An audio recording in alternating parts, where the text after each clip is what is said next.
Hello everyone, welcome back to my channel which is English T code. दोस्तों, आज फिर से एक नई शॉर्ट मोरल स्टोरी लेकर आई हूँ। आज की कहानी बड़ी ही इंटरेस्टिंग है, तो चलिए बिना किसी देरी के शुरू करते हैं।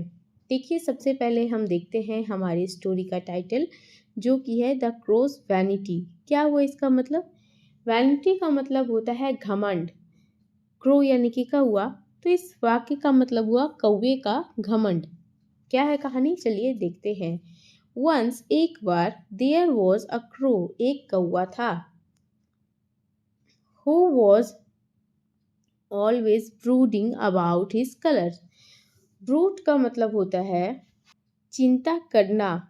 तो वह हमेशा अपने रंग के बारे में चिंता करता था या चिंता करता रहता था।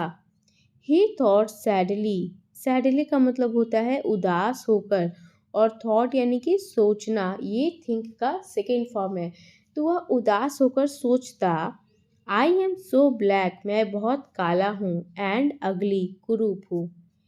If only I was colourful as other words. क्या हुआ इसका मतलब? काश। इफ ओनली का मतलब क्या होता है? काश। आई वॉज कलरफुल, मैं कलरफुल यानी कि रंग बिरंगा होता, एज अदर वर्ड्स, दूसरे पक्षियों की तरह। वन डे, एक दिन, as the crow sat on a tree, एक दिन कौवा एक पेड़ पे बैठा था। A group of peacocks strucked by. क्या हुआ इसका मतलब? अ ग्रुप ऑफ पीकॉक यानी कि मोरों का एक समूह, स्ट्रक बाय मतलब वहां से गुजरा। दे वर वॉकिंग, वे लोग टहल रहे थे, with their feathers fanned out. देखिए, फैंड आउट का मतलब होता है शो करना या फिर लहराते हुए जाना। तो वो जो पीकॉक थे, मोर थे, वे अपने पंखों को लहराते हुए जा रहे थे या टहल रहे थे।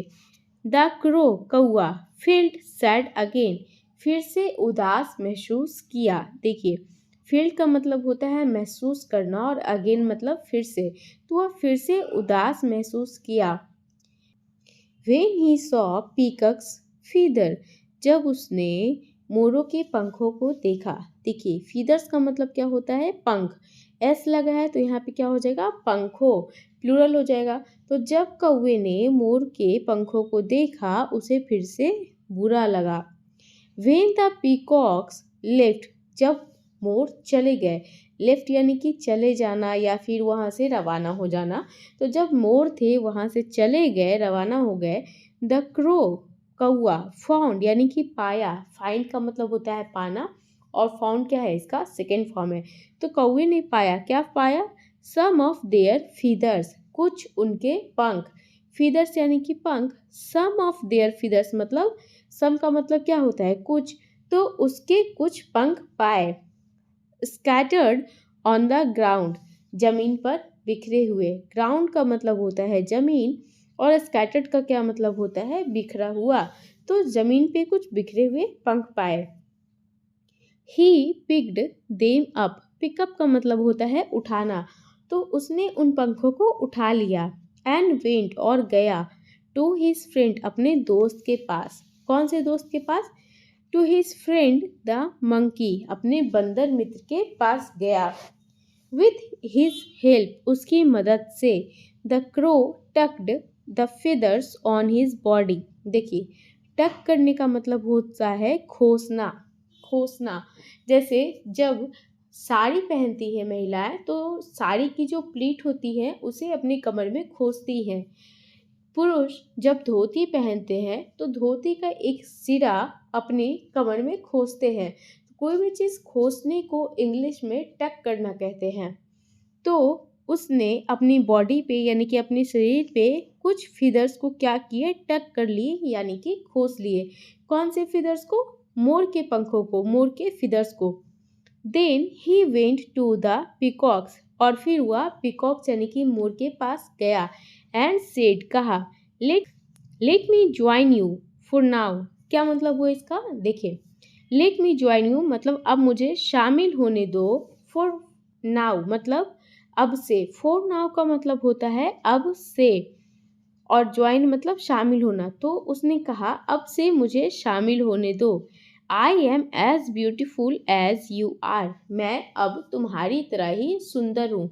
तो जब भी इस तरीके से तुलनात्मक बात करते हैं, किसी से तुलना करते हैं हम अपनी, तो एज, ब्यूटीफुल एज, या फिर यहाँ पे आप कोई भी वर्ड का इस्तेमाल कर सकते हैं। जैसे अब मैं तुम्हारी तरह ही अमीर हूँ, I am as rich as you are. तो यहाँ पे आप कोई भी एडजेक्टिव का इस्तेमाल कर सकते हैं।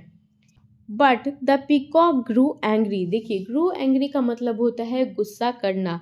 तो जो मोर थे वो बहुत ज़्यादा गुस्सा किए। And picked the crow away from there, देखिए क्या मतलब हुआ इसका। पिक अवे का मतलब होता है चोंच मार मार कर भगाना। PECK, पिक एक वर्ब है जिसका मतलब होता है चोंच मारना। तो जो पीकॉक थे यानी कि मोर थे, उसने कौवे को चोंच मार मार कर वहाँ से भगा दिया। द क्रू, कौआ, फ्लू बैक यानी उड़कर वापस गया। फ्लू का क्या मतलब होता है उड़ना, जो कि फ्लाई का सेकेंड फॉर्म है। बैक यानी कि वापस, तो उड़कर वापस गया टू हिज ओन फ्रेंड्स, अपने दोस्तों के पास। बट द क्रोथ सेड, कौवे ने कहा, गो अवे फ्रॉम हियर, यहाँ से भाग जाओ, यहाँ या फिर यहाँ से दूर हो जाओ। You can not live with us, तुम हम लोगों के साथ नहीं रह सकते हो। हस का मतलब हुआ हम लोगों के साथ, कैन नॉट मतलब सकना, और लिव यानी कि रहना। तो तुम हम लोगों के साथ नहीं रह सकते हो। बिकॉज, क्यों, you do not feel proud, यानी कि तुम्हें घमंड महसूस नहीं होता, तुम्हें प्राउड महसूस नहीं होता। To be what you are, जो तुम हो। तो कौवे उसे वापस, उस कौवे को भगा दिए ये बोलकर कि तुम्हें अपने कौवे होने पर प्राउड नहीं होता, इसलिए तुम यहाँ से चले जाओ। You can not live with us, तुम हम लोगों के साथ नहीं रह सकते। So the poor crow was abandoned by his own fellows, देखिए अबैंडन का क्या मतलब होता है, लावारिस, या फिर किसी को ऐसे ही अकेला छोड़ देना। जैसे कोई घर होता है जो अबैंडन होता है, लोग उसको ठुकरा देते हैं। तो उसी तरीके से जो कौवा था उसे भी लोगों ने ठुकरा दिया था। किसने ठुकरा दिया था, हिज ओन फेलोज, उसके अपने कौवा मित्रों ने। And had to lead a lonely life, और उसे एक अकेला जीवन जीना पड़ा। हैड टू मतलब जब भी कोई चीज़ हमें करना पड़ता है तो हम हैड टू का इस्तेमाल करते हैं। तो उसे अकेला जीवन यानी कि लोनली लाइफ लीड करना पड़ा, जीना पड़ा। ही लर्नड, वह सीखा, क्या सीखा, to accept himself as he was, अपने आप को एक्सेप्ट करना यानी कि स्वीकार करना सीखा जैसा वह था। तो दोस्तों ये थी आज की हमारी कहानी। यदि आपको ये कहानी अच्छी लगी हो, कुछ सीखने को मिला हो, तो प्लीज़ इसे अपने दोस्तों के साथ शेयर कीजिए। मेरे चैनल को सब्सक्राइब कीजिए। आज के लिए बस इतना ही, मिलते हैं नेक्स्ट वीडियो में।